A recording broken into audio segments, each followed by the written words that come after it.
from the Beacon Capital Management Weather Center. Strong thunderstorms possible across the mid-state today. I'm WSMV4 First Alert Meteorologist Stefano DiPietro. Keep an eye to the sky and stay weather ready. We're dry this morning, but this afternoon we'll have scattered showers and thunderstorms developing. Any thunderstorm could produce damaging wind gusts and heavier downpours, so make sure you stay weather ready. 6:37 Nashville's Morning News on Super Talk 99.7 WTN's Sally says, Dan, you're completely missing it.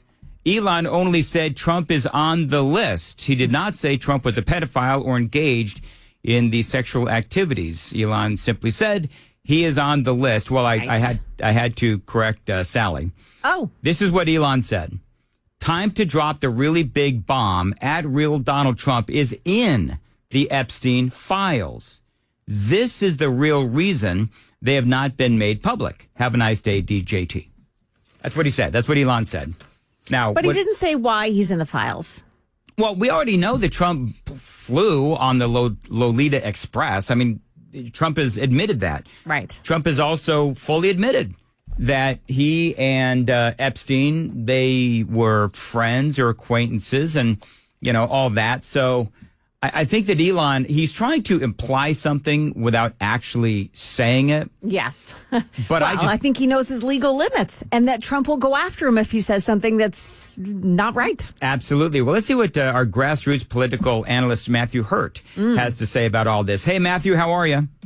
Well, Dad, I'm doing great. I'm excited about the zebra donut at Donut Country. My dad used to take me and my sister there a couple times a week on the way to Hobgood Elementary when I was growing up in Murfreesboro. Oh, look at that. All That's right. cool. Yeah, people, since Joan and I were talking about that, people are talking about how great that place is, and those donuts look incredible. All right, so real quick, Matthew, give me your, sort of wide analysis on this thing. Then we'll drill down a little bit.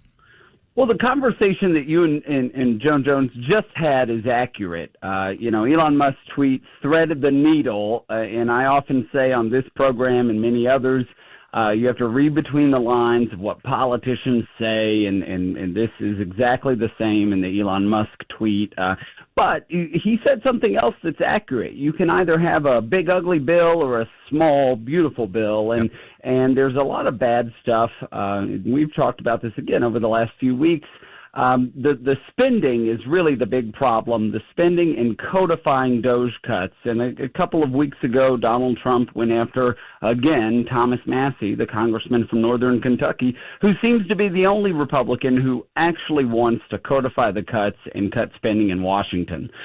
So there's this tit for tat is, two powerful men duking it out on social media isn't necessarily what I had on my bingo card this cycle. But this is where we are. It is interesting. I want to play a piece of audio, need some audio, if I could, Louis, where this is because how the media is. Everybody's going and they're talking to the Republicans about this whole thing. Democrats, by the way, are loving this. But they asked Thomas Massie, okay, so who do you side with, Elon Musk or Donald Trump? And this was Thomas Massie's response.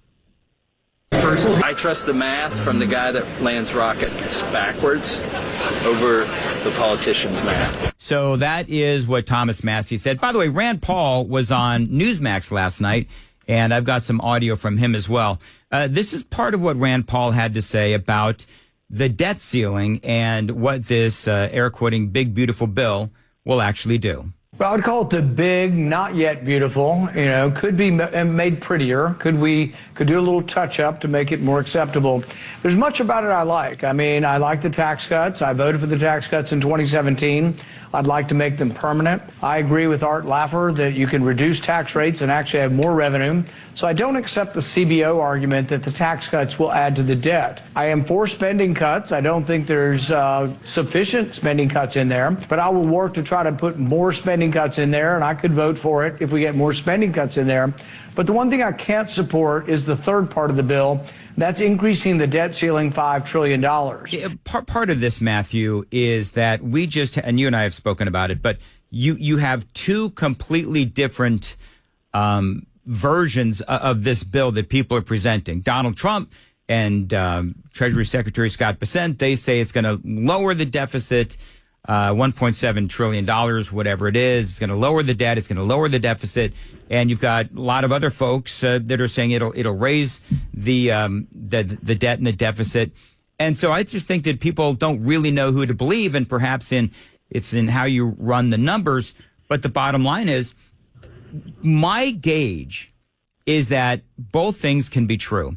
Yes, the big, beautiful bill can give us a lot of tax cuts. It can kick people off Medicaid who should not be on Medicaid. And it can have a lot of really good things for the American people.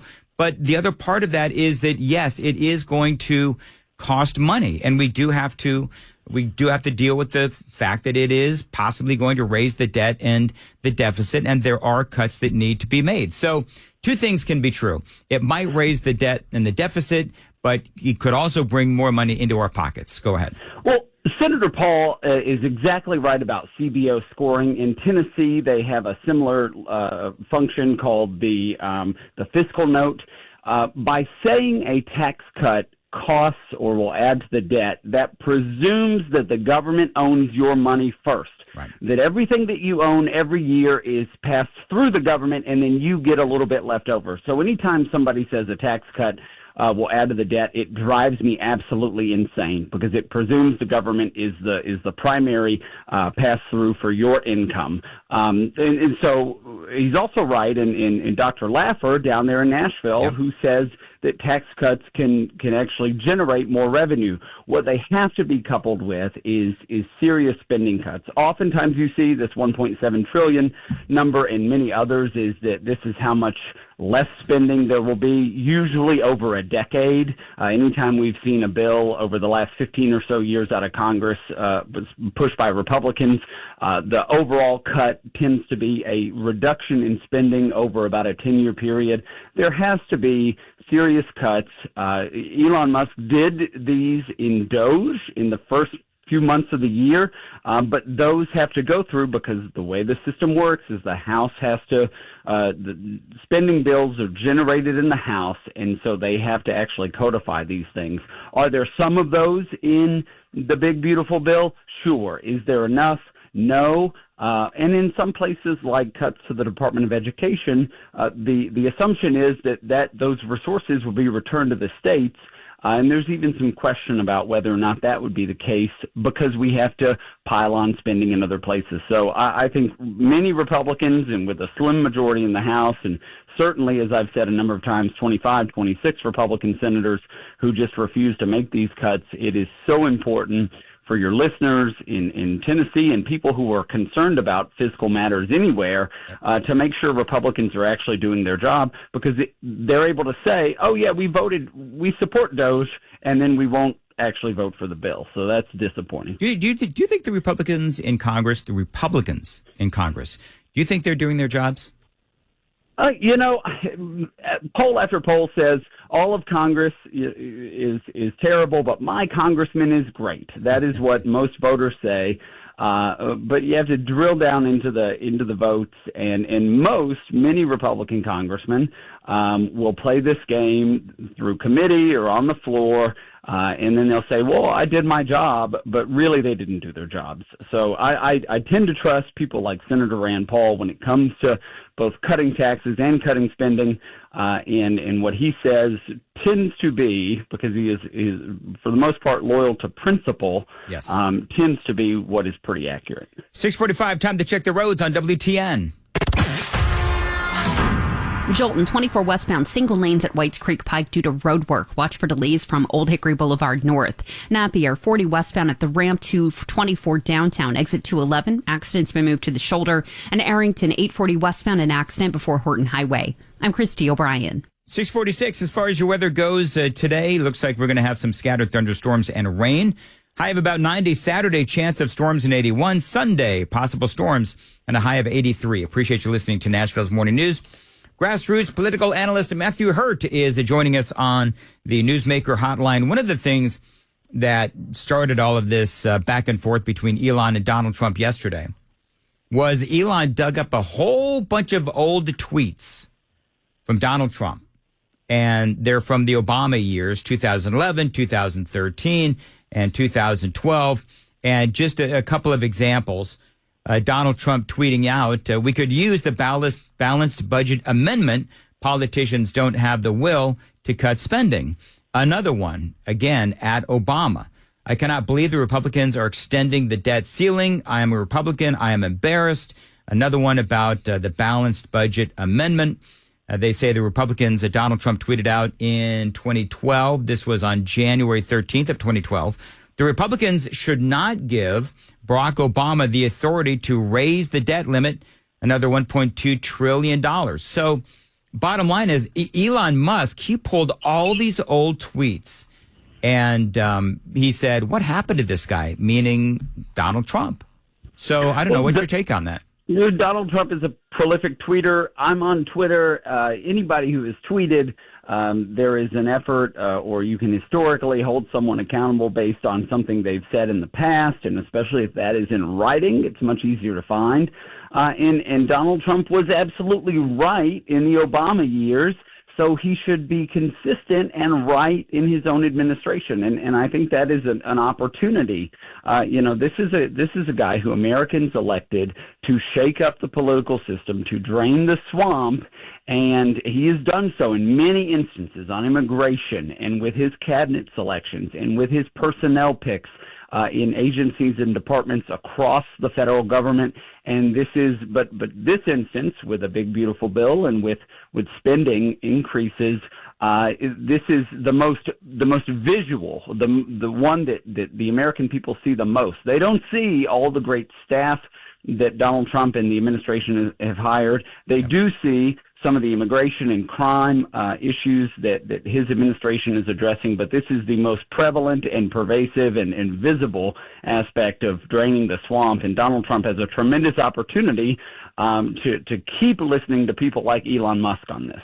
And the thing is, you know, I don't know if this is a deal breaker, the one big beautiful bill, right?